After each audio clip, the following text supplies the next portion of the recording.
welcome to the American Red Devils podcast. I'm John. I'm Alex. And we're bringing you the best Manchester United news from this side of the pond. Woo, sir. How you doing? How you doing? Manchester United head down to London against league leaders Chelsea, sir.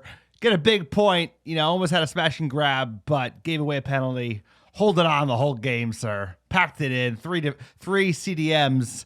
Played like it at times, but Jadon Sancho keeps his hot streak going. Carrick's probably last game as Manchester United manager before the new German showing up, sir. Our Klopp, Tuchel, Nagelsmann. What's his name, sir? Pronounce it for me. Rangnick. How many times am I going to mispronounce that over the coming six to 8 months? Well, I'll tell you what. If he's going to be the interim Manchester United manager, we better get it right here. You heard it on the intro. It's been updated. Ole, sorry for smiling. He's on there. Shout out Ole Gunnar Solskjaer. You did live on today through your number 2, Michael Carrick, putting out as many defenders as possible, even putting Phil Jones on the bench. Look, at this point with Chelsea, it's almost a throwaway game. We had Maguire was out. A lot of different options. He came up with that lineup, sir. Like I said to you on the couch, how could you come up with this lineup? If there's no consequences and you're a Manchester United manager and you got like 2 or 3 games, you're going to put out that 11. I would not. I would have gone at him a little bit just because there's no consequences. Everyone's writing it off and you're going anyway. So, but look, hats off to him. Smash and grab played. First half was ugly. It was bend, don't break. I think De Gea saved us early. Could have been a different story going down early. We've seen it before, but whenever sort of we have those tight spots, we haven't been able to hold. This game we did, and then a foolish penalty to bring it back to 1 point. Regardless, it's a point gained in my opinion because I was thinking 0. We got 1. Some other things went our way in the table. We have the Arsenal on Thursday. Interim manager coming in. Obviously, the work permit hasn't been sorted, hasn't been official by Manchester United, so it's not 100 he's going to be at Arsenal. But Michael Carrick, I have to say, he's doing a decent job in the medium term here. It doesn't necessarily look like he knows what he's doing. I don't agree with the starting 11s, but it's a results-based business, and Carrick doing us a solid with knockout football in the Champions League and then picking up a big point at Stamford Bridge, sir. That is not easy. So you weren't happy about the starting 11. Carrick, questions have been asked, but you have to say the 2 games that he's had under his reign, one of which was going down to a tough Villarreal side who's had our number, sir, and getting a big win there to secure, the next stages of Champions League football, and then going down to London, tough ground. We all know it we didn't get a call all day, sir, because how many tactical fouls did they pull off today, the Chelsea scum against us, sir? They become a dirtiest team I've seen in that blue side since like Mourinho 07's team, like just dirty as they come. But a big point and a big result. And like you said, it wasn't pretty at times, but it was like a vintage smash and grab and should have been all 3 points. AWB unlucky. So they were always getting a pen. They're always getting a pen. They made the most of it. De Gea, even with his luck recently, wasn't going to bail us out. But big point, new era coming in. People are excited. Skeptics are having their say as well. We'll see, sir. It's a lot to turn around. There's a lot of egos in this team. It's not like turning a Schalke around. It's like, this is like a Manchester United full of superstars, and you need to get them humming, running around. Apparently he likes to sprint. Tell me more about his sprinting. I look, at the end of the day, you have to just say, take whatever you can get under Carrick, right? It was rough cut. Like, you lose to Watford 4-1, sir. Sorry for the chime. We got a virus protection alert on our on our laptop here. It's just one of those things where you just got to take what you can get under the interim manager, get to Rangnick, and then hope that he can sort of do something. There's a lot of games in December. The fixture schedule is unkind to a manager coming in trying to implement a new style. So I think even for him, it's going to be a challenge. Look, we can agree what he did in Germany is great. We can agree all the coaches that came up underneath his system, the intense pressing. I'm sure all Manchester United fans have been watching interviews and footage of those teams all week. We are just so thrilled. But he's got to come into pretty much 2 games a week. Not a lot of training sessions, if you really think about it. Going to need to rotate the squad a lot. Easier opposition, so how much can he realistically change during that time frame? So it's almost going to be treading water until you can get past this, maybe past New Year's, it's going to be a lot for anyone coming in. And, obviously we're rooting them on, but you can't just hope that one night we're going to play Crystal Palace and then boom, we're going to be looking like RB Leipzig or vintage German hyper-pressing team, heavy metal football, call it what you want. I think it's going to take a little bit to turn this ocean tanker. Oh, by the way, some players are trying to leave in January. Other interesting things happening. So, sir, this is Manchester United. It is a shit show. It's a shit show all around. We can jump up and down all we want that we got some guy who knows what he's doing with newsflash, the board decided to hire a guy who knows how to build football teams. Big deal. Everyone's in the street celebrating. Well, actually turning around a football team, that's very difficult to do, sir. It's a messy process, and we're going to see that play out. But I am excited from the perspective that if he is going to go upstairs, if he is going to do the job that Murtaugh is supposedly doing, maybe Murtaugh's job is to hire this guy and then take all the credit. I don't know what it is. Which we find. I don't think the board knows what it is. At the end of the day, he should be evaluating the talent, putting in the system of how United should be playing from the academy up through the first team, and he should be going upstairs and acquiring the players to play that way. Without that cohesion across the board, it will never work. And if the board doesn't listen to him, it will never work. So there's a lot of things here that are potentially exciting, but just like when the fans protested, they broke into the stadium against the Scouse Bastards, sir. They said, we're going to build a new stadium. We're going to talk to the fans. I'm in the, sir, show it to me. Talk is cheap when it comes to the board. All these spin zone in the press. You got to wait. You got to see it.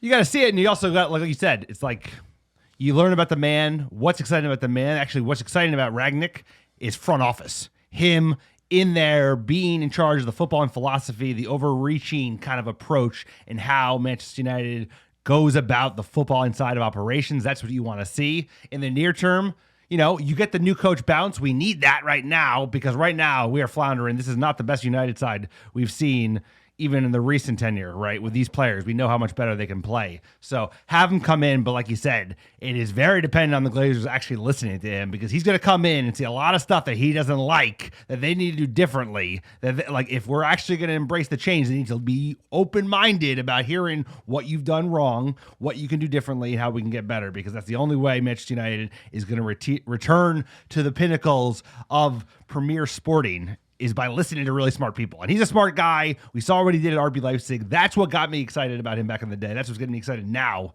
Interim coaching, maybe he can just help us get through the season, get top four, maybe get a piece of silverware. But I want him to help us find the next manager that will have this kind of extenuating, continuing football and philosophy from manager to manager, because that's how it should be done. That's how it's done at RB Leipzig so successfully, is right. You have a continuation between managers. We've never had that at United in the modern era. And that's exactly what it's all about in the modern game, is that the entire front office, director of football, whatever you want, head of sport, whatever you want to call it, basically knows how we're going to play. The manager knows how we're going to play, and everyone kind of follows that line. It's cultural within the club. It's cultural, and then it shows up on the pitch. And that's exactly what we need at Manchester United. It's been chop and change, managers with different philosophies. That philosophy has to be upstairs. Two predominant styles of play. You got the Klopp German gegenpressing. You got the suffocating without the ball, which is the Pep Guardiola style. You're probably going to see that at Barcelona as well. There's different ways to play in the modern game. The way Ferguson used to play is not a way you play anymore. And you got to pick one of them. You got to go all in, and you have to have your front office all the way down to youth academy just absorbing that style. And you got to go for it, sir, over the long time. Over a decade, that is how you get back to the top. I think you have to pick one of those. You have to pick the man to do it. I do think he's the man to do it. The question is, will the board give him the runway to do it? Sir, we got a lot to talk about. Interim. We got an interim. Rangnick on the way. Big games, Chelsea, Arsenal. I mean, this is a big breakdown, recap. Today could have gotten a lot worse. De Gea. Where is it, sir? Where is David De Gea has saved us. David De Gea has saved us. How many games have we said so this season, this being one of them, sir? This game could have been ugly early. Quick PSA for the podcast. If you like the American Red Devils and you want to support independent fan content, we do not have any sponsors on this podcast, so that you can just hear that biased fan take from the couch. You're not interrupted with anything. The best way to support us is via Patreon. Check out our Patreon page at www.patreon.com/American Red Devils. The best thing about it is you get to support us directly, and we don't have to bow to any sponsorships like Manchester United have to do with, the great cup of noodles or team viewer, sir. I haven't seen the team viewer stock lately, but I'm sure it's cratering. Not doing You well. can support us via 4 tiers. We're giving pin stickers, scarves, shirts, you name it. Thanks to everyone who supports us to date. It's helpful keeping the lights on at the small-time operation. Also, check out our website, www.americanreddevils.com. Click on store. We have some great merchandise on there. New hoodies in stock, shirts, hats, scarves, blankets, it's all in Alex's garage. Absolute riot. Pick something up there. Another great way to support the podcast. You get something cool, represent United, represent the pod, and it supports us directly. We'll be doing a Cyber Monday sale, 25% off everything in the store, following up on our Black Friday sale. Keep Alex working hard in his garage. Please support the podcast. Grab a scarf. They look great. And again, another great way to support this small-time operation. Sir, tell them about iTunes reviews. Speaking of ways to keep me busy sending free merch. And all you got to do is send a screenshot of a 5-star review on iTunes. Great way to support the pod. Send a screenshot to AmericanRedDevils@gmail.com with your mailing address. And I will personally send you some free Manchester United, American Red Devils merch straight to your door. Absolutely free. Great way to support the pod. Helps us get found organically, sir. Helps us talk about this storied franchise in distress, ups and downs. It's been a hell of a year. It's been a hell of a couple of months. This season already. We're not going to Hans and Franz. No, I know. We got a victory there. For the record, we would literally be having these discussions even if this podcast didn't You want exist, to anyway. so, yeah. You want to anyway. And by the way, shut it down. During games, I'm shutting it down. I'm like, hey, stay for the pod. we would probably just be yelling at each other a lot more just because we just get a lot of passion. The pod helps us calm down. #pod therapy. Also, for the iTunes reviews, we recently had one come in from Norway, and yes, we will ship Anywhere in the world. So you Anywhere. know, anywhere you are, you leave a 5-star review on iTunes, screenshot, we will send you some stickers, even packing in some shirts, Maybe you a pin. name it. Please support the pod. That's all we got. Sir, let's break down this match. Chelsea won, Manchester United won at the Bridge, sir. I mean, this game weighed heavy in our hearts today with the recent passing of our great friend, the Chelsea fan. It's just not the same. I just don't think even watching United just regularly is the same without him. Just want to give him a big shout out. We're going to be remembering him. We're actually putting a plaque at Stamford Bridge in his name. I've been working with Chelsea Football Club to do that. They have been, unfortunately, sir, the front office there have been a class act helping with that. But, it is kind of mixed emotions here for us today. I can't pull any punches. I got to tell you straight that this one was a little rough for us personally. But let's get into that lineup, sir. Starting 11. I didn't like it. Dave says world number 1 in net. Tellez, Baye, Lindelof, Wan-Bissaka on the right. Matic, Fred, McTominay, and then Bruno in a diamond midfield with 2 up top. Sancho, Rashford, sir. Defend. Hit him on the counter. Smash and grab. I mean, that's what I saw. I know you didn't like it. I would have liked to see one more attacking midfielder in lieu of a Fred McTominay plus a Matic with cheese, right? That's like a double McFred with cheese, right? You put a Matic on top. That's like a whatever it is. It's double McFred. But whatever it wasn't my preferred 11. But I think when you saw it, when they came out and they walked out today, it kind of made sense because you lose Maguire, you lose Shaw, you lose some size. Matic and McTominay are units. They're pretty big guys. Chelsea's a big team, physical team. That kind of made sense to me. When we started playing it, you're like, hey, you can't pass through the midfield like normal, like we never can when McFred are there. And we couldn't today because they pressed the shit out of us. So, hey, it didn't really help that much. It helped a little bit while we were defending, but we were defending so much because the 11 kind of asked to be defending all the time because we could never get the ball forward. Yeah, exactly. I really think the one thing to also think about is the Chelsea 11. You pointed it out. It's like this team could be gotten at. Like, why are we so afraid? Look, top of the table, they only conceded 4 goals, etc. But you look at that team, you can get at that Chelsea team. And I found the more we shade defensive, it just, like you said, there's holes. Like McTominay tracking back, it was tough. A lot of disorganization. Sometimes he dropped back in the center back line, didn't know if he should come out top of the box, cover. The whole idea of like, we're just generally disorganized at the back and adding more bodies there doesn't necessarily help. We saw that in the first 15 minutes, and I just felt like that would invite pressure from a Chelsea side that, if they had someone other than Werner up there, they probably could have put us to the sword. So thank God Lukaku isn't fit because Werner missed a few wide open opportunities. But look, Carrick, he's the man at the moment, and right now you just got to let it play out, sir. First half, United come out, couldn't pass between the lines. You put Fred, Matic, and McTominay out there. Scrambled eggs. Second minute, Dave saves. Back-to-back saves within 2 minutes. Chelsea cut us open too easily. Again, we look like we're already on the back foot right after the kickoff. But we did dig a little bit here. Kind of just turned into a messy affair. Wasn't pretty on either side. 31st minute, Rudiger hits the bar from 30 yards out. That was really the best opportunity. And, you got to credit to Carrick. We turned it into a slop shop at the bridge, and that benefits us because we're playing from the bottom. 41st minute, chance for Sancho's wasted. Couldn't control the ball over the top. So, look, Chelsea had a lot of the ball. They were asking questions. We were trying to hit them on the counter. Couldn't really do much there. So the first half, just get in 0-0. That's a win, sir, for United.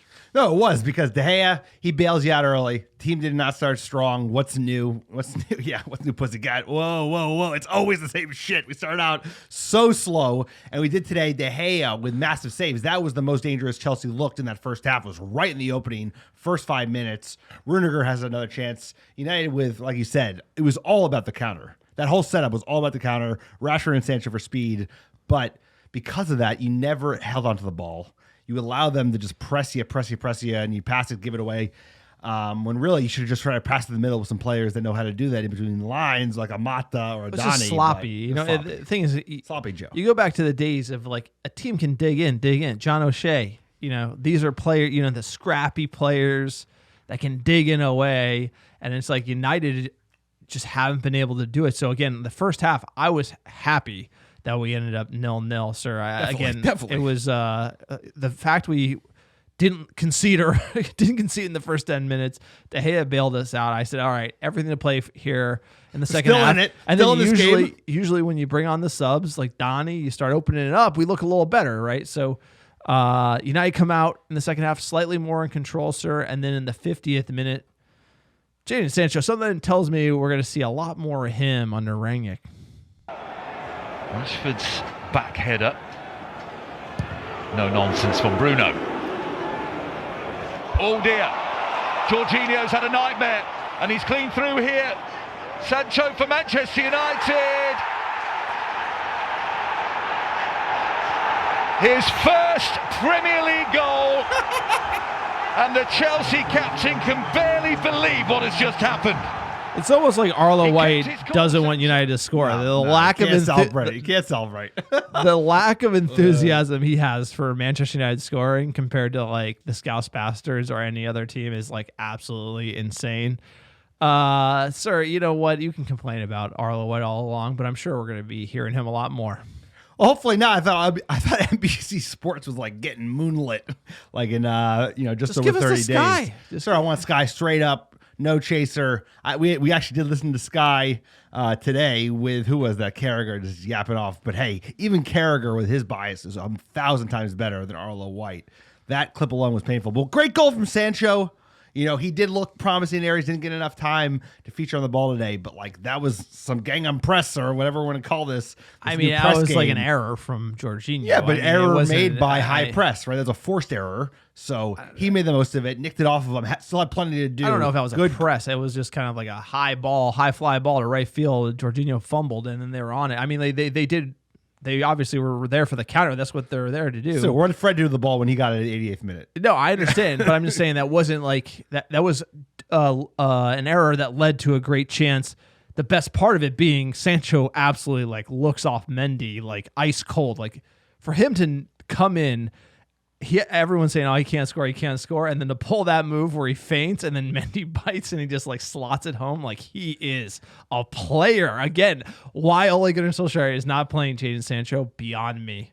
But also, look how fast he was on Jorginho, who's a player that was going to get the fucking Ballon d'Or a couple of weeks ago, sir. Messi got it. But all I'm saying is he has to put him under pressure where he's right there on his toes before he even has a second to think, right? Heavy touch. But even with a heavy touch, a player of his caliber, called world class, right? He's Messi did not win the Ballon d'Or. I thought he just won it. No. That's no. It has not been given out. Lewandowski is the one everyone thinks is going to get it. Well, all I'm trying to say is, sir, is like he had a lot to do there. Good on Sancho. 2 goals, 2 games. You're not a big Ballon d'Or guy. I can't pronounce shit. Sir. I'm not going to be able to pronounce this new manager's name for at least 6 months. Look, it's apparently it's Rangnick. So it's like I read it Rangnick, faster than that, right? but it's like Rangyick. That's not how it's spelled, but that's how phonetically. Is it Ralph or Rolf? Ralph Rangnick. Ralph Rangnick. So I'm getting it. You got to get it for the pod. Ralph Rangnick. You can put it on the soundboard so you don't have to say it. You can just hit a button. Yeah, that's a good idea. 67th minute, sir. Unfortunately, we're not used to playing from the front against big opposition. When you're playing with a 1-goal lead away at the bridge, you can't make a mistake. Aaron Wan-Bissaka, it was rash. He's made a few rash decisions this season, led to a penalty, and the man that you're slating stepped up and finished it pretty coolly. Jorginho for Chelsea scores beautifully, and the leaders are level again.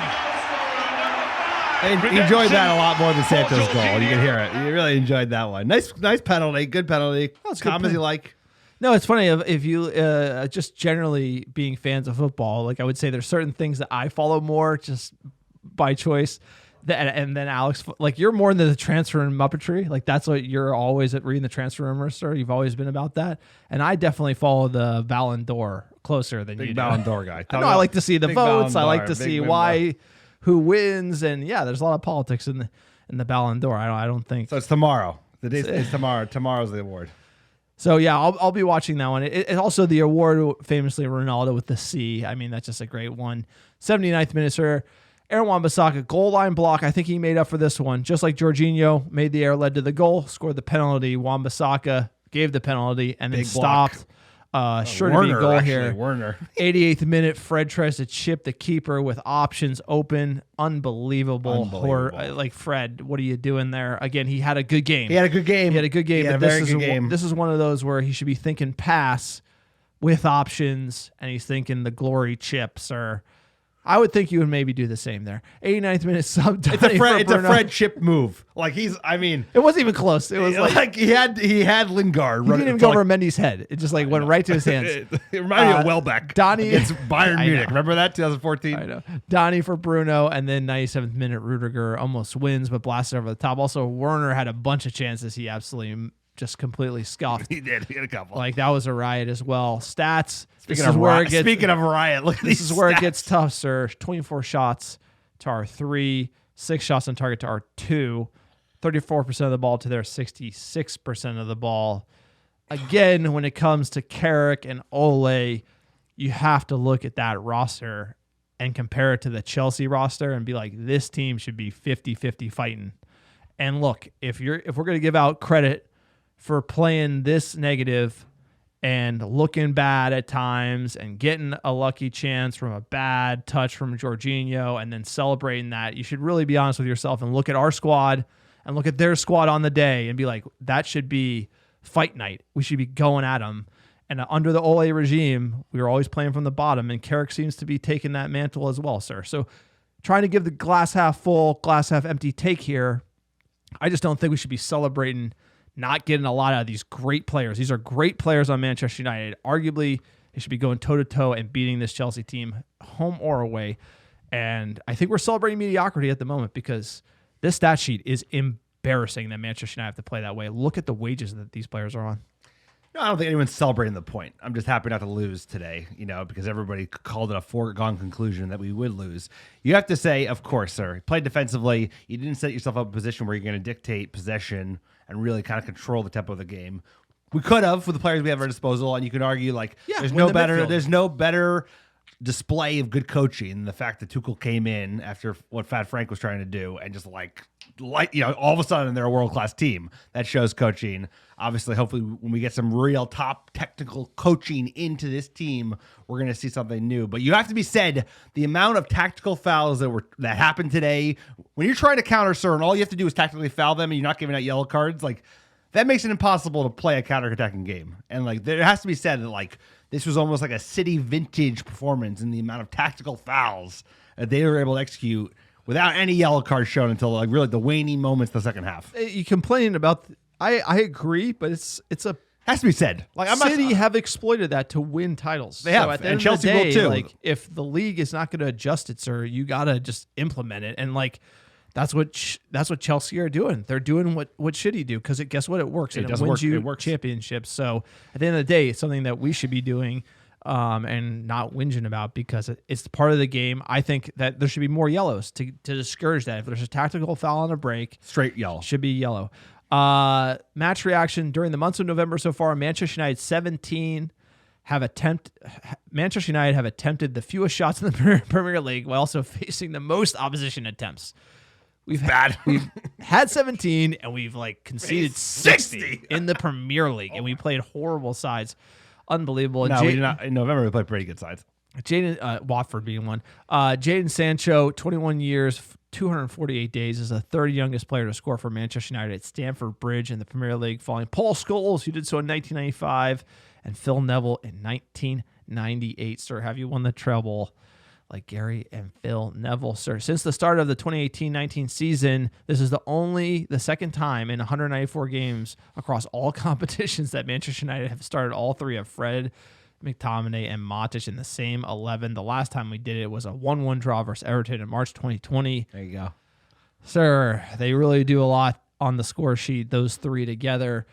Checking at the table, just because it's the hunt for top four, sir. We're in the interim situation. We got to be taking count of where we're at, what's going to be like when Rangnick comes in for top four. Right now, we are 5 off the mark. West Ham and Arsenal on 23 points.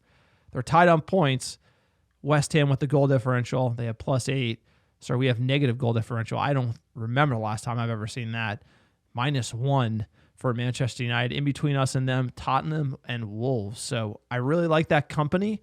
I don't think, you look at Arteta, LOL, Moisey, we're in it, right? So a big point, 5 points from fourth. This is a big what point. it's all about. Rangnick is going to come in, and he's going to have a shot. So, and we have, if you look at the fixtures coming up, easy opposition in December. I think it'll be a good time. I think it'll be good vibes all around. This is what this team needs. This is almost like the start of a new season, sir. We're less than 2 wins off the pace, everything to play for. We get knockout stages. We don't have to worry about Hans and Franz. It's actually setting up perfectly for us to make a serious run at 4th. And I hope Rangnick does well, because I want him upstairs, sir. Yep. I want him doing what Murtaugh should be doing. I want him making these key decisions. Young, fast players, hungry players are going to play this ruthless system. Enough slow back pass. We've been killed by the back pass. We talk about the side pass under LVG killed us. The back pass to Harry, to Lindelof, Brutal. To De Gea, to Shaw, to AWB. It's like that. I would say that we've been killed by the back pass. And Rangnick does not like that, as you know, sir. Exactly. As we all know, who've learned a lot about Rangnick, one thing that he has instilled is this 10-second rule. This idea that as soon as they get the ball turned over, they want to be scoring. Not even just they want to be having shots at target within 10 seconds of turning the ball over. He's even implemented super loud clocks where you can hear the countdown. This guy's a full loon. We need a full loon. Because like you said in the intro, sir, we need to adapt a new footballing philosophy for the modern era. Right? Exactly. Fergie made a lot of different things work because he was just a pragmatist. He would win at all costs while trying to play attacking football, exciting football, right? And Rangnick wants that too, but whatever it is, right now we need an identity that's beyond just the quote-unquote Manchester United away, which we know is exciting football, trust youth, entertainment. We get that, but it's about winning too, baby. It's about winning. That's the most important thing, because Manchester United is bred on success. So hopefully he starts winning, because like you said, if he wins, it will give him confidence to let him get his hands into other things around the footballing operations. They'll trust him if it results into top 4, because it's all about the money, bro. If the Glazers get top 4 because of Rangnick, but he's not a manager. Rangnick. Here's the thing. No, I know. Actually, he's better in the front office than management. Here's ultimate, and I'll give Alex credit where credit is due. If you listen to this podcast, so we're on 300 and something episodes of this pod. You said it. We need the RB Leipzig director of football. You called it years ago that we needed him to come in to be our DOF. That was you actually picked Rangnick. Not manager. You picked Rangnick to be the DOF, sir. You knew about him building all these teams up. You said that we need him. Now, hysterically, his coaching tree, the Tuchel, the Klopp, and the Nagelsmann, we were in for, I don't think Tuchel ever, but we talked to Klopp. And we taught, and we were in the mix with Nagelsmann. And so at the end of the day, we were looking for the managers that came out of his coaching tree, and we should have put Nagelsmann and then him as the director of football, right? Any serious footballing operation should be instilling Rangnick up top with like a Nagelsmann, someone who learned under him, and they both agree or can see eye to eye as the day-to-day manager. Now, clearly we stumbled into this by backing Ole for 3 years, and now we kind of need both. So we're getting kind of half manager, half director of football. But what better way for a director of football to evaluate the talent than to be in the locker room day in, day out? I know, that's amazing. So it actually is a genius appointment if you commit to it and do it right. And like I read, I think there's an article in The Guardian where Manchester United, it's always the Sir Alex Ferguson way. Sir Alex Ferguson way, we're always thinking about wingers and how we want to play. And actually, no, you got to bring in somebody who has their own style, knows what they want, and can implement that style. And that style is still exciting, attacking football, right? But he's the man to do it. So it's time for Manchester United to move on and create a new style of play, one that mirrors the modern game, one that can be successful. And that is successful in the modern game, sir. That can win Champions Leagues. You know, we've seen Tuchel, Klopp, these guys who learned under Rangnick win those titles with these types of teams. And if he can come in and be at United over the long haul, and the board can make smart decisions by empowering him to make smart decisions, which I doubt will happen. Like, I'm going to say the board will screw all this up. Definitely. They'll basically probably won't back the guy who deserves to be backed. They backed Ole without the CV, who got Carter and managed Molda, and then the guy who's like built clubs from nothing, they're going to literally just throw him by the wayside and just like go all in on Pochettino and try to make Pochettino Sir Alex Ferguson 2.0. I could totally see that happening because they don't want to shake up the organization. And when you don't have footballing men making footballing decisions like we currently do, it's going to be hard to change that. It's going to be hard to have Murtaugh give up, concede his decision in making to Rangnick. It's going to be hard for Eddie to ever step down and give it to Richard Arnold. It's going to be hard for Richard Arnold not to want to be like Ed Woodward and sign these players and take the photo ops and not give credit to sort of the director of football or head of sport or whatever you want to call it. I just think there's this, you know, the board, the money, the business side isn't giving up the football side. And I think it always had to be split. The football side always needed to be independent. And that's really the fight at Manchester United. It isn't really about, is Rangnick the guy? It's like, he is the guy, but will the board give footballing operations independence and give it to football men? And I don't think they will. I just really don't think they will. And Ed Woodward didn't, the board haven't. So we'll see. Surprise me. Yeah, it's like one good decision, but you have to make multiple good decisions. You have to like, okay, you brought him in, but like, okay, maybe he's the guy to do manager for 6 months, but don't be tempted by the fact that he gets the top 4 and maybe a piece of silverware. Like, all right, give him the manager job. No, he's a little bit older. He should be front office. He should help you pick the next Nagelsmann. Right, Nagelsmann's picked. He's at Bayern. He's staying there. Right, Tuchel's gone. Klopp's gone. Who's the next one? There's got to be another young German guy, same philosophy, on the tip of his toes, just ready to rock and roll and play at a big club. And he should be the godfather that's overseeing everything. But like, there are so many ways in which the Glazers can bundle this that I'm confident. But they stumbled into this decision. No, they did, because like Murtaugh's like, this guy's smart. Hire this dude. Basically, that's how it's gone down. Murtaugh shouldn't be there. He should be Murtaugh. You understand? But you know what? He should hire the coach. That's the whole point. Is that Murtaugh shouldn't hire him as the coach.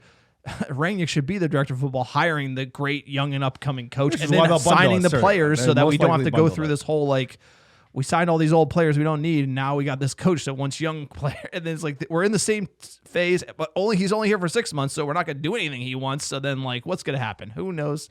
So round and around we go. Another day in the life of Glazer FC. Hashtag Glazers out. So we got a next match. We're going to make this decently abbreviated because we can get into the Rangnick news proper. And we're playing Arsenal, sir. Thursday, December 2nd, 12:15 Pacific, 3:15 Eastern. Holiday times are approaching, and that means lots of fixtures. Games won versus Arsenal 99, drawn 50, lost 85. First time we ever played them. Newton Heath versus Woolwich Arsenal. We drew in Division 2 3-3, sir.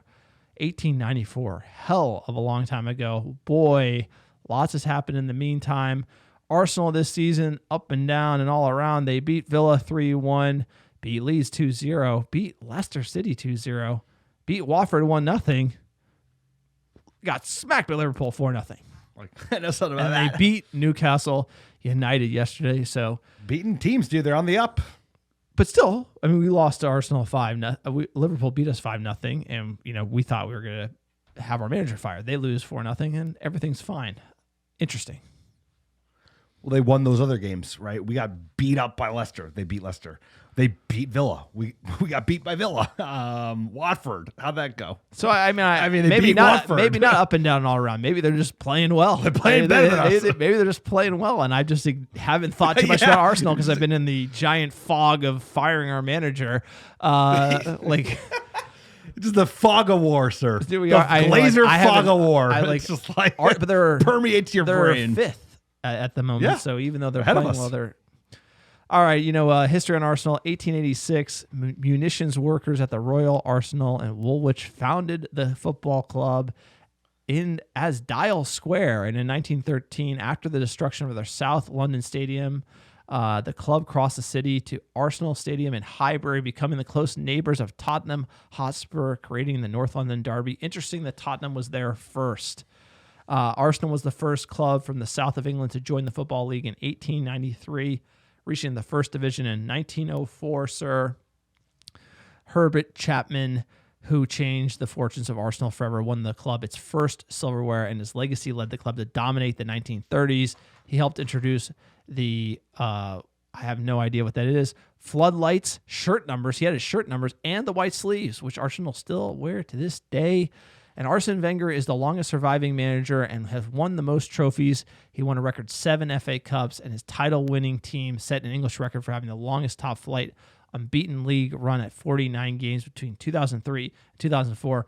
Boy, are we never going to hear the end of that, a.k.a. the Invincibles, Yeah, sir. I love it. I'll tell you what, Arsenal get more respect on NBC Sports than United do. Arsenal Used to be good. They were good in the they were it's, good in the late it's 90s, sad. early 2000s, and then they got cronkied, bro.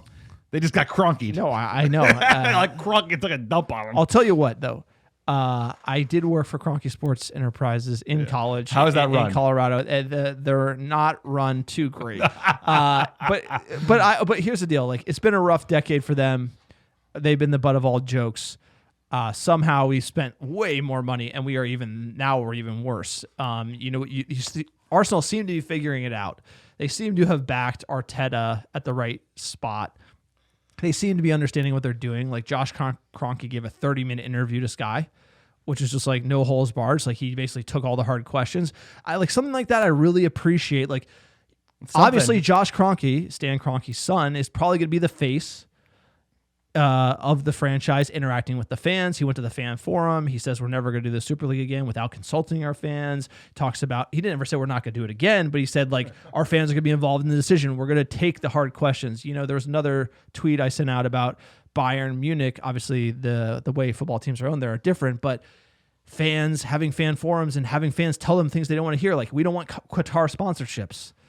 We want you guys to not be... the board doesn't like hearing that. Like, we don't like you taking money from people. My point is, it's like, at the very least you could do is just hear what the angry mob has to say. You don't have to do anything. You just got to show up and, like, take it on the chin. But the Glazers are so cowardly, they won't even do that. So I will say that, like, of all the ribs we could say at the Kroenkes, they put Josh Kroenke out there, did a unfiltered, like, 40-minute interview with Sky. I watched it. It was refreshing. I'd love to see somebody like that. Like, hey, I'm the guy who's running this team. I'm the one who's working with these guys who are making the decisions. We're trying to get better. Like, at least say that. Like, the Glazers, like, Murtaugh's hiring a director of football guy. What's going on? It's all done behind closed doors and then spun in the press. Ed Woodward's not leaving.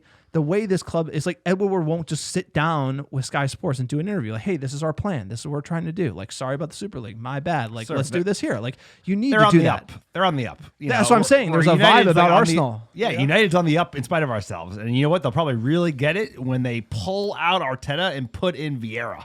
Because Vieira is the guy of the Arsenal lineage that has it, right? Like, he is chipping above his weight with Palace already. He's probably the guy to take over. But what you see is, like, they're very intent to turn around the public messaging around the family's influence on the club, which has been corrosive at best.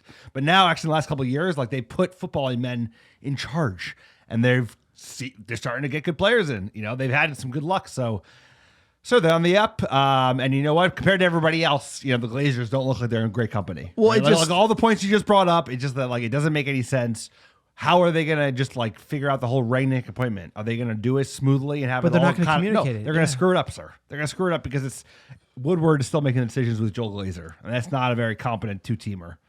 Well, I'm just saying there's a case study out there, and I don't like Arsenal, obviously, but just seeing the ownership, how they reacted to the fans being upset in the Super League and what they're committing to, I thought was very interesting, sir, as far as like how they're communicating and how obvious it is that they're trying to invest in the footballing, give the football guys independence, make those decisions.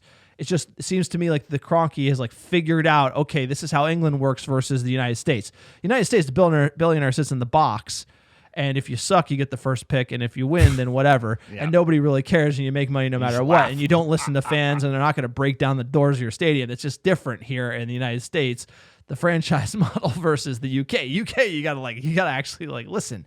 That they look like someone who's trying to figure it out. United at the moment, sir. Who's going to take over for Ed Woodward? When is he going to leave? We'll see. Formation-wise, Arteta's sticking with the 4-4-1-1. Aubameyang up top, Odegaard at 10. Saka's been playing well out on the right. Smith Rowe on the left, sir. Ben White's come good, sir.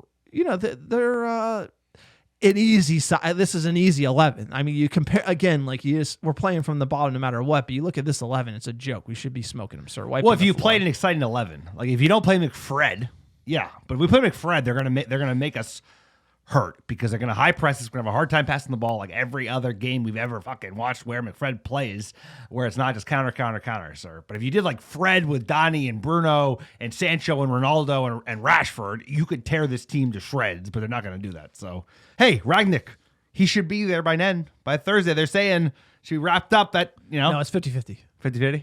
50-50? 50-50. It has to do with Brexit. Like if there was no Brexit, he'd be there. There you go. And because of the work permitting and obviously not being a part of the European Union, nobody knows, sir. It's 50-50 right now for him to be there Thursday. And obviously Carrick will be there. I think he'll be there either way because if Rangnick's there, he just might be a showpiece. I say, honestly, Carrick on the touchline, him in the stands. I think that's how you do it anyway because then you got Crystal Palace. I don't like the optics of him coming in right away and not having any influence and then being held responsible. I think you throw this away, you put this to Carrick, put him in the stands, and it's all good. I think a lot of the assistants are going to stay because, like I said, now that you have a proper footballing man coming in, he's bringing his assistants. Hold on a second. He will bring his assistants, of course, but he's going to have some of the crew are going to hang out. And I don't think that's the end of the world because at the end of the day, there is a clear footballing identity that is arriving at Manchester United within the coming weeks. And they just have to now Carrick and Phelan, whoever hangs around, has to start saying what he wants them to say. Why are they going to hang around? Because Ed Woodward because they know about the team, sir. Hold on, Ed Woodward just paid them deals. Ed Woodward just re-upped their deals. That's my point is the reason they're going to hang around is not because they're good. The reasons they are going to hang around is because they're going to have to get paid no matter what. Because Nick Phelan worked under Fergie, so he actually has chops, sir. He's won titles. Yeah, he worked under Ole. He worked under Fergie. But at the end of the day, it's he is a competent assistant manager. Carrick and McKenna, maybe not, right? Because they don't have the track record. So I think you have him come in. He'll figure out who he wants, who he trusts, and he'll also have his own boys come in, right? His killers, his Germans. I don't think Rangnick's worried about who's there right now. I really don't think he's worried about the staff. Now, Ed Woodward might foist people on him. Yeah, I think that's possible. But he's not. You think he's going to be concerned about Michael Carrick when he comes in? He's going to be concerned about turning the team around. The problem is the contracts Ed Woodward just gave. You want to talk about a surefire way to get fired? Is Ed Woodward give you a new deal 3 months later, you're fired. That's that's every time you re-up somebody's deal, they go to shit. Phil Jones, Chris Smalling, and then re-upped all Carrick and McKenna and Phelan, re-upped them all a month ago. Unbelievable, sir. Injuries, Varane, Edison, Cavani, Greenwood, they're slipping. Now it says December 5th. Greenwood with COVID, obviously the muscle injuries for Varane and Cavani. Maguire is back. Pogba is hanging in Dubai, and Luke Shaw had a head injury. So, again, you obviously know the concussion. It looked like McTominay got hit pretty hard in the head. Hard. He looks like a guy who gets a few concussions. Again, it's tough to see in the game, but Luke Shaw being out as long as he has isn't good for him, number one, eating the meat pies. Number two, just head injuries could take months at this point, and then to get back into full contact is very difficult. You lose fitness, etc. So, injuries piling up, sir. Given that, what is your lineup? Sir, let's look at that lineup. I'm going to have Dave Stays in that. Who else? World number one. He's looking at these days. Back four, I'm doing AWB, Bailly, and Maguire. And I guess Telles with that head injury. I'm going to do Fred, Donny, Van de Beek, Bruno, adventurous midfield, and they're going to do Rashford, Ronaldo, Sancho. Best front three we got. So who you got? I would say Dave Say's world number one in net. Wan-Bissaka, Bailly, Lindelof, Telles, Fred Matic. And I put Donny van de Beek, Bruno, Rashford, and Sancho doing the 4-1-2-1-2. I think we're going to see that again. And obviously Neville kind of saying that maybe Rangnick had influence over Carrick. Maybe he's talking to him and how he's playing. Interesting stuff. Who knows? Conspiracy theories at this point. Booking the bookies. United favorites -110. Draw +280. Arsenal to win +280. Sir, given those are the odds, what is your score prediction for the Gunners? So United come out. Big win at home. 2-0. Manchester United. Have Arsenal's number. About time. Play to win. Let's play to win. I like 1-1. We've struggled with Arsenal in the past, sir. It's just the way it's been lately. The refs haven't been kind to us. I don't think we're going to have Rangnick at the wheel just yet. I think it'll be Carrick. I think we'll play defensive. Kind of doesn't invite a high-scoring, high-tempo game. I like to see high-scoring, high-tempo, but Carrick's not going to take a lot of risk, which makes sense. But I just think you're going to see more pragmatic play from United. And Arsenal are on the rise, so a draw wouldn't be the worst thing to then welcome Rangnick at Crystal Palace, sir. Let's get some news. Sir, United in the news. We've been yapping about it pretty much all pod. It's been like something about Manchester United and then all about it, Rangnick. Obviously, he's coming in. The Athletic report, 63-year-old, seen as the godfather of modern coaching. We talked about the managers coming from his coaching tree. That's a popular term here in the States.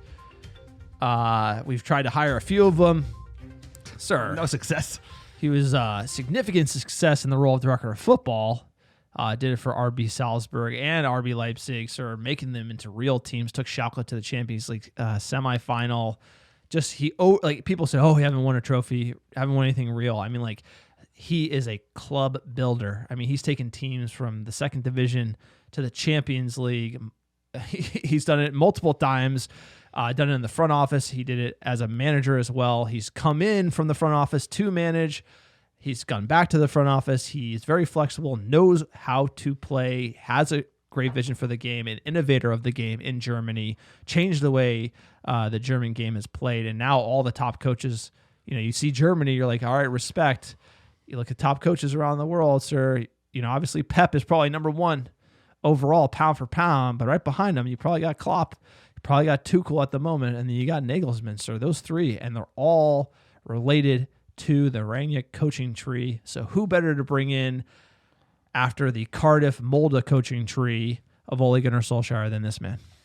Well, here's the thing. You talk a lot about like some of the past experiences he's had. I think when you really look at it as a manager, he's turned around some pretty dire situations. And at the moment, Manchester United's in a pretty dire situation. So actually, full crisis mode, he comes in and fixes shit. And we need someone to come in and fix shit because there's a lot of goodness here. There's a lot of badness here. A lot of bad habits, some bad egos that need to be gotten rid of. They need to be sent on their way. And then the good needs to be kind of like doubled down upon. There's a lot of good youth ready to rip through, take it to the next level. He has unbelievable eye for talent in terms of his acquisitions. We talked a lot about football and philosophy, his impact on all the coaches below him that have worked under him, which is also a good point, right? I love to hear his influence on helping us pick the next manager, right? Is like, I know he probably wants it because the profile, but like I want him to help us pick the next manager, find the next Tuchel, the young up-and-coming German, Dutch, whoever it is, manager that just likes to play this type of football. But like I said, as long as United listens to this man and like takes some of the shots that he's going to come and say and be very honest with them. Here's the thing. Sometimes people don't like to hear that. Klinsmann, United States of America, I think like the U.S. powers that be got sick of hearing that like, hey, you're not doing things right. Glazers, they don't like to hear they're not doing things right. So this could definitely go bad because he might come in and be like, you guys are doing this shit so wrong. No way. So he's not going to do an exit interview saying everything's great? Yeah, probably not. Like I've never seen that before. Exactly. Sorry, you never seen that before? Chelsea do that? Probably not. No, it's not like, and that's the whole issue with Manchester United is it's just like they're keeping up appearances that like the Ed Woodward spin zone. That's all Eddie Woodward's really been worried about is the war of the press, the PR, everything. It's like, no, it's actually like, it's a meritocracy, sir. Management is a meritocracy. You should look at your organization harshly internally. It doesn't have to be externally, but you should be setting goals, trying to be held accountable to those goals, trying to be held accountable to ultimately the fans are the people, the fans, the game, football, sir. That's what this team is about. It's not just selling cup noodles. And we've seen the struggle with that over the last decade. A lot record revenues and a record drop in expectations for this great club. But, sir, who is Ralph Rangnick? Let's let the man discuss it himself. There are some great interviews. This is one from a coaching forum. He talks about what the coach's responsibility is. And, boy, do I like what he has to say.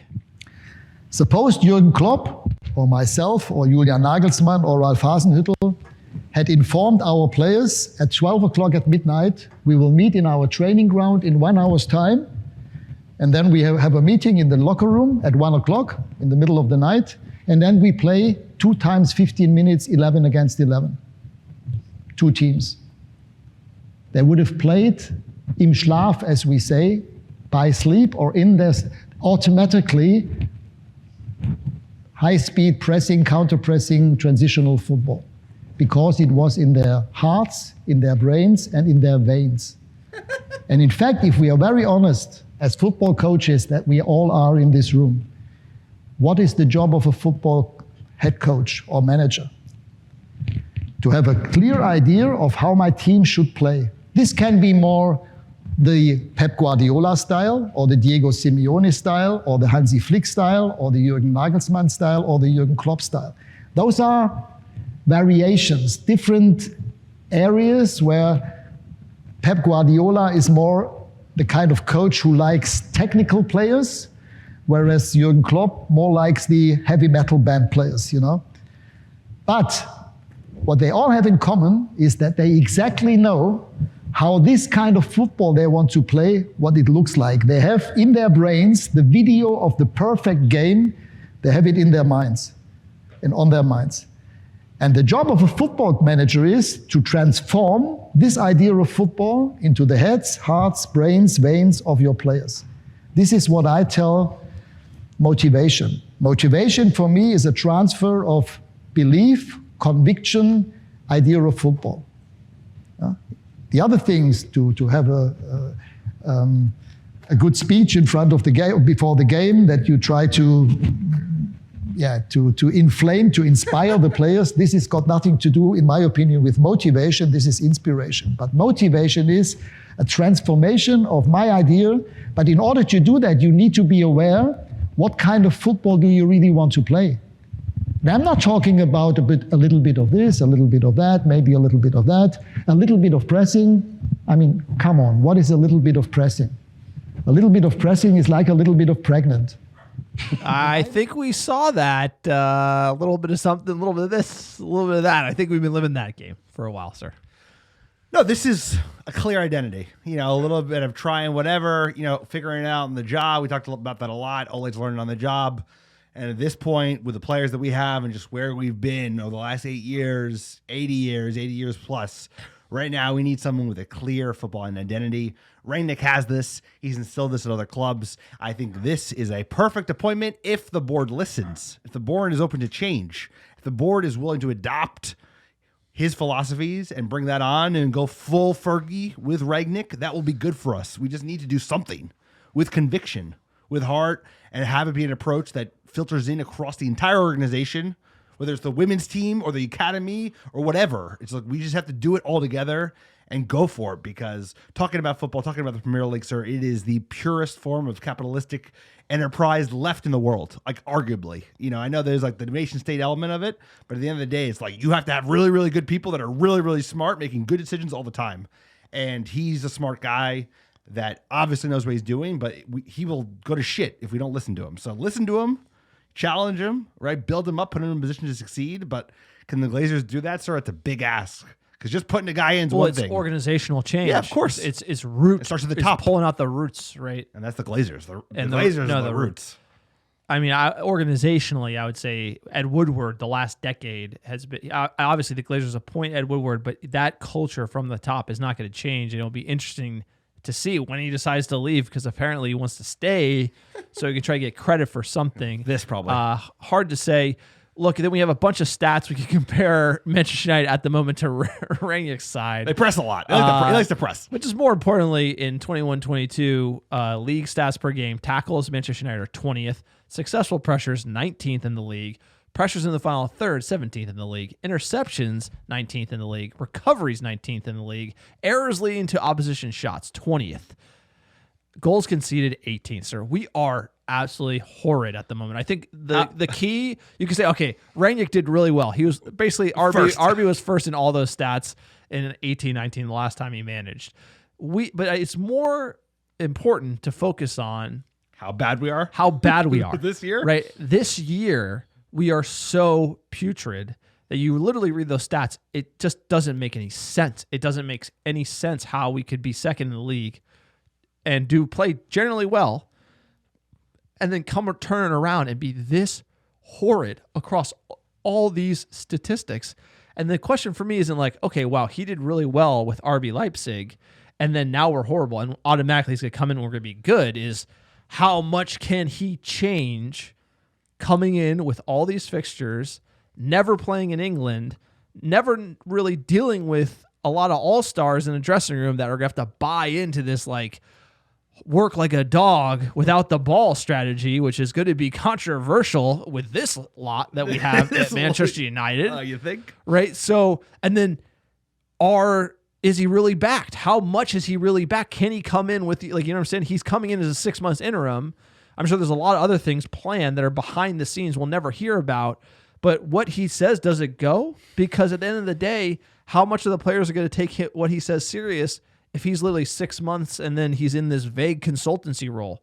So the idea is, what is this club willing to do with Rangnick? And the answer is probably make him interim, see what happens, and then day late, dollar short FC react to it. So he could be sort of behind the eight ball a little bit if he wants to come in and be really intense and change everything, and he doesn't have the backing, right? So it's hard to know. United haven't even announced the deal is done.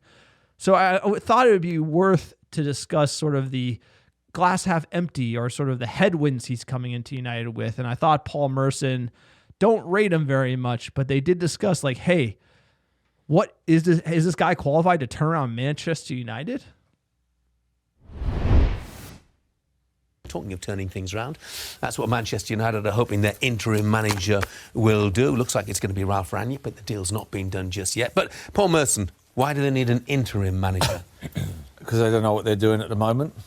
In my opinion, I think Ollie would have been at the club still today if it probably wasn't for 2 goals in the last minute against Watford.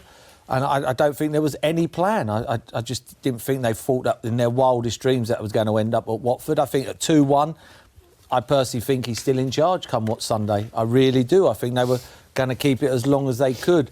Now they haven't. I mean, for me, to bring in a manager, and I know I'm hearing great words. I'm hearing people going, how great he is, how great. He's never managed in England, never managed one of the top teams in the world. You know, why is that? That's what I want to know. Why is no one else coming for him when managers have been up? You know, and that's what I always look at. You know, I hear great things about him. He's saying he's going to press and he's hard work and he's turned lesser teams into real contenders. That's a lot different. That's a lot different getting a Schalke or a Hoffenheim, someone like that, and getting them to a certain stage. When you're asked to go to one of the biggest clubs in the world, and they've already got superstars already, and you've got to make them play. It's all right at Schalke and Hoffenheim because they're going to listen and they want to get there. These players are there, and you've got to get them to go again. I think this is going to be difficult. I think this is going to be a lot harder than what people think. You know, what I'm hearing, it's like a give me. It's like, he'll come in and that'll be it. Arsenal, Man United are lucky. I ain't sure about that. You know, you don't start getting beat. You know, forget, Man City was embarrassing. Liverpool was bad, but it wasn't as bad as Man City, and then Watford was an absolute joke. So, you know, at the end of the day, we can all go, oh, Solskjaer, but it's the players who cross the line. They got to turn up and play the game, Jeff. It don't matter who's. You could have Pep Guardiola on the bench sitting next to Arsene Wenger, Klopp, and Tuchel. No, he obviously he's just like a lot of word salad there, but saying what is true. The play, I mean, like, if he comes in and say, hey, everybody, we got to start working hard and playing this way, the dressing room is probably the highest. The dressing room is the biggest issue, probably, right? Well, you look at those stats. I mean, before we even went to Paul Merson blabbing, look at the stats. You're talking about, oh, come in, can't take over a club like Manchester United. So look where we're at. We're at the bottom of the league in terms of like tackles, pressures, all these things that are leading to us being 8th in the league. So yeah, you're right, but the bar is so low right now in terms of how bad we're playing that like I think he'll at least get us to play a little bit better. He's not going to be the be all end all because, like I said, one good decision doesn't mean you're going to make subsequent great decisions. As it comes forward, he comes in, tells you what he needs to do, and you say, "Oh, fuck that, we're not going to do that." So it don't matter for nothing unless you actually follow through and like go all in with the Rangnick approach. So like I hear what Merson says; he's not wrong. Because this right now is a double black diamond job. Whoever comes in. Well, I thought the point that basically we had no plan and then kind of stumbled into him. Yeah. And then if you're going to hire him, why even make him interim? Why don't you just make him the manager? That's another, sir, what do you think about him? Why even make him, this guy, interim manager? Why don't you just make him manager of Manchester United? Because he's probably better at DOF. Because you look at his CV, the best things he's done, including that RB, was as a DOF. But you know that if he plays well, they're going to give him another year, and then that's where we'll fuck it up. Exactly. It's like really what he should do is what you said. What you said is come in, get in the squad, and be like, damn, we got to fix this, and this. Yeah. These players suck. These players are great. This academy players are the shit. Double down here, X, Y, Z. Instead, he'll get us in top 4, a sniff at other silverware. They're like, give him a 3-year deal. Give him a 3-year deal. Murtaugh's in charge, but this guy's our manager. He should be like, no, I'm going to help you guys pick a manager because he's going on 64, and we need a manager who's youngish, right? He should be the godfather in the top, but he should help us appoint the manager. But they're going to just go whole hog. But there is a component of what he does and what he's successful at. He's successful over 7 years, like a long period of time, being able to make all the decisions. Bringing in young players who are unproven, who need to work hard, who buy into his system. That is not what we are right now. Cavani, Ronaldo, Matic. Think of the players that are older. The play can't. What I'm saying? He's playing 23-year-old, 24-year-old unproven players who are going to be bought for a lot of money. So the idea that 6 months is enough to do what he does best is again sort of a Manchester United decision-making process. You back the guy with no CV for a long period of time. The guy that has the CV, you don't give enough time. LVG doesn't know what he's doing. You give him all the money. Mourinho needs the money. You don't back him. So he's probably going to fuck this up. We're probably going to bottle this. I'm not trying to... The whole idea is there is a hype train that is everything United. We sign Ronaldo, winning the title, winning everything. We get Rangnick, everything's going to be fixed. Everything's going to be fixed. And then reality kind of smacks you in the mouth. I'm just trying to say what he's been good at is over the long term giving a lot of decision making and building young teams that buy in. And he has a short term old all-star dressing room. He's got to get buy into something. So how much is he going to compromise? I think he'll do well, sir. I think it's set up. More importantly, the fixtures are set up where it's going to be kind to him. It's going to be a nice patch. He'll be able to get some momentum. Hopefully that will get players to buy in. He's going to make some controversial decisions, as all managers do, dressing room politics, etc. He'll pick his players. And then the real question is, United are not going to buy him anyone in January and then the summer, and most likely we'll see him make top 4 and then get that extension, or he'll crater, and United will just move on to the next manager, maybe Pochettino. If he doesn't win the Champions League with PSG, who knows? I'm just saying maybe you deserve to just be the manager. You're going to go with Rangnick. It seems like a long-term plan, not like a short-term 6-month and then vague consultancy role. And one of the things, if you read about the man, which I know a lot of us have, and, Manchester United fans, American Red Devil hosts, we've done a lot of reading about him. One of the things he likes to do is he likes to appoint elite people in all positions as it relates to the footballing matters of this club, from top to bottom. Literally from physios to data to scout, everyone the best of the best. And that is antithetical to how this footballing team is run currently by the Glazers. So it sounds like a great idea in practice. Rangnick, we're going full in Rangnick. He did with RB. We basically need that. We need a full overhaul, top to bottom. So if we're doing that, it's great. But if they only go half the way, just you can't half press. You can't be half pregnant. You can't go half Rangnick. If we go half Rangnick, that's all I'm saying. This will fucking crater. But if they go all the way, this actually would be a great success. But the odds are take we 5 won't. years. It will the odds are we will not meet him, and just because of the board, and we've seen that happen. So until the board starts putting people out to communicate with the fans, until the board starts changing things, until they get rid of Ed Woodward, until they commit to change, sir, I will not believe it. Just call me a skeptic here, but fool me once with the Glazers, sir. It's been so many times. A decade of mediocrity under Ed Woodward, and he doesn't want to leave because he thinks he's doing such a great job. Who resigns and stays for another year and then extends that? That makes no sense. That to me is the most outlandish thing I've ever heard. No one talks about that. I mean, the only person that thinks he's done a good job are the Glazers, and then Ed Woodward himself, because across the press, everyone is just like, he is horrible. Probably the worst chief executive in the Premier League, honestly. Dude, he's the worst chief executive in sport, arguably, and that tells you we're not a real company. Forget football. Company, like LLC, bro, or an Inc. I don't even know what we are. All right, but you know what I mean? It's like, we're not, dude, like a real company, like you said.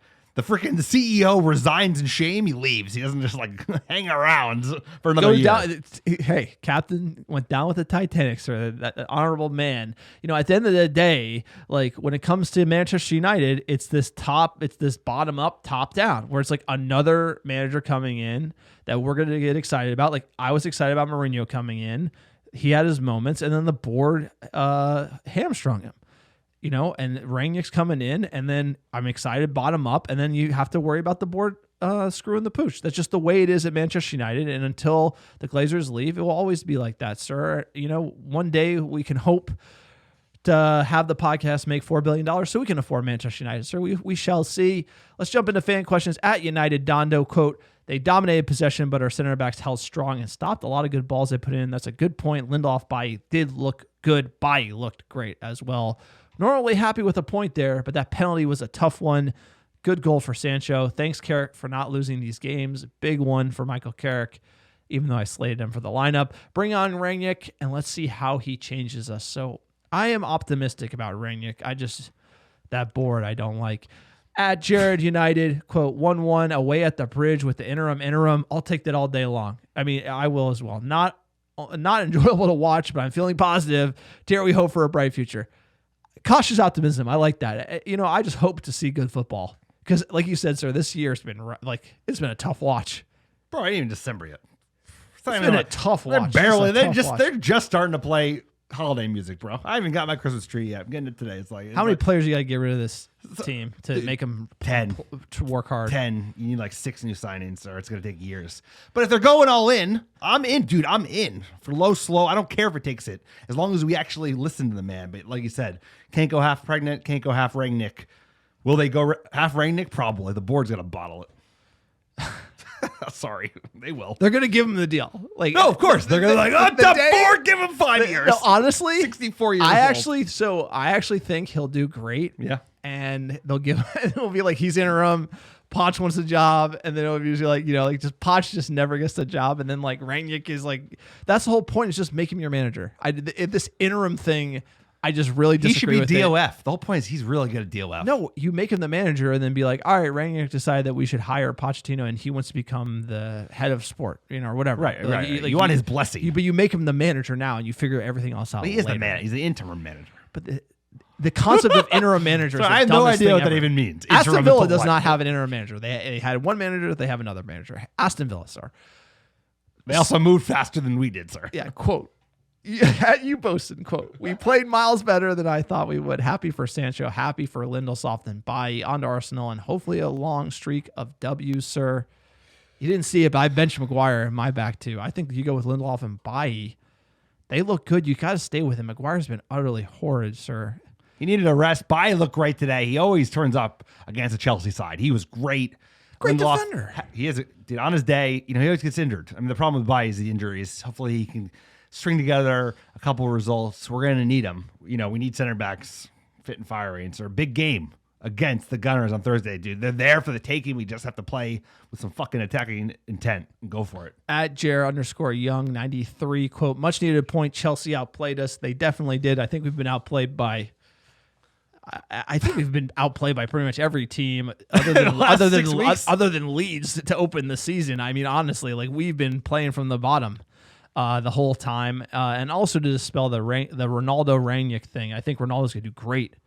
If you watch his pressing system, Ronaldo gets to decide kind of where the buildup goes, and then everyone's got to do the hard work from there. I think Fred will No, Fred's gonna do great. McTominay, Donnie, like Sancho. Like Rashford as well. I honestly think that there's a lot of good players for his style of play, and it's just going to take time. So again, I'm excited. Cautious optimism, sir. But again, just like the Ronaldo signing, you just got to getting a guy in and then like having it work out is a whole nother story when it relates to the footballing gods. So they're cruel. No doubt, dude. It's one thing to make one good decision, but you have to make subsequent decisions that are also good. That's a great point. It's like you just Rangnick's one thing, but there's gonna be a lot behind the scene to make Rangnick successful.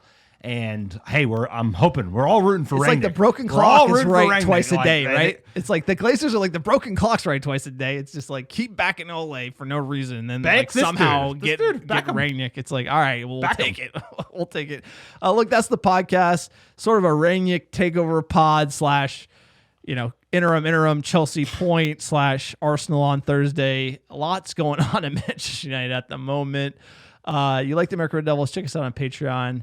www.patreon.com/AmericaDevils. Please support us there. It goes a long way to keeping the lights on this small-time operation. Again, no sponsors. We just do this for the love of the game, and we are supported directly by you, sir. We are leaving money on the table. We've been reached out to by all the advertisers you are sick of hearing on other podcasts, and we just want to do it to fan support because it's not our full-time gig, and we think direct fan support is the way to go.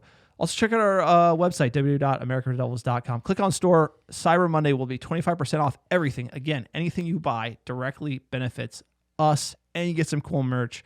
Great way to support us. Write a review on iTunes. We will ship free merch around the world. Reviews is how we get found. Thank you to everyone who's written a review. Write it again. Rate it again. It helps the algorithm. We have no idea how that works, but it does help it. Sir, give us our top 10 cities the last 7 days. Sir, number 1, you knew they're not going anywhere. The Norwegians, they're a loyal bunch. Number 1, how you doing? Raufoss, Norway. Allison Park, PA. Fishers, Indiana. Tracy, California. Lillehammer, Norway. Balham, United Kingdom. How are you? Brooklyn, New York. Stillwater, Oklahoma. Columbus, OH. And then New Braunfels, Texas. Appreciate you. Appreciate all the American Devils listening week in, week out. Happy Thanksgiving to all y'all. What a draw. Sir. Yeah, and first things first, we hope everyone had a good Thanksgiving, great weekend. I mean, big point. We didn't get embarrassed. I mean, like there are sort of glass half full, Rangnick coming in, just a lot going on with this team at the moment. You just got to kind of try to view it from all angles because at the end of the day, it's like what we're seeing out there, that Modric, McTominay, Fred midfield, it's like, oh my God, please help us. Sir, this guy that's coming in is an expert at turnaround clubs that just are fighting in the second division on the way up. We're basically a team like that with like a Ronaldo, Rashford sprinkled in, sir. We need overhaul. So he's had some miracle jobs before, but the people that have been appointing him have been smart enough to listen. If they listen to this man, he has it. It will take time, but he has it. All right, we'll catch you on Thursday night for a recap of the Gunners. We're going to leave you with Glory, Glory, Man United. Great song, sir. Enjoy the weekend.